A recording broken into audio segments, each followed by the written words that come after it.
वाडीचा विकास चौफेर होत असताना या रिंग रोडवर मला सांगताना आनंद होता की भारतात पहिल्यांदाच आपण एक नवीन टेक्नॉलॉजी आणून त्याची बस सर्व्हिस सुरू करणार आहोत। ती बस जी आहे ती 18 मीटर आणि 24 मीटरची आहे। एअर कंडिशन बस आहे आणि त्या बसमध्ये समोर एक्झिक्युटिव्ह टाईपच्या खुर्च्या आहेत।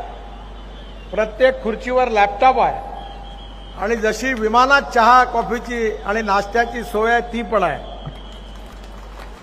ही बस जी आहे ही मी झेकोस्लोवाकियामध्ये जेव्हा गेलो तेव्हा स्कोडा कंपनीची बस ही टेक्नॉलॉजी सिलेक्ट केली।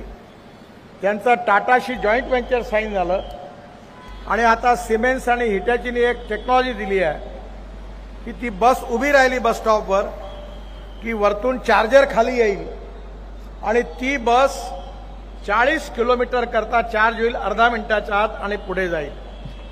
ही पूर्ण नागपूरच्या 50 किलोमीटर रिंग रोडवर पहिल्यांदा धावणार आहे आणि दोन्ही बाजूनी 10-10 मिनिटांनी तुम्हाला बस मिळेल आणि नागपूरला आपल्याला त्या ठिकाणी जाण्याची व्यवस्था होईल। हा पहिला देशातला प्रयोग वाडीमध्ये सुरू होणार आणि या बसचं तिकीट डिझेल बसपेक्षा 30% कमी राहणार आहे। एबीपी माझा, उघडा डोळे बघा नीट।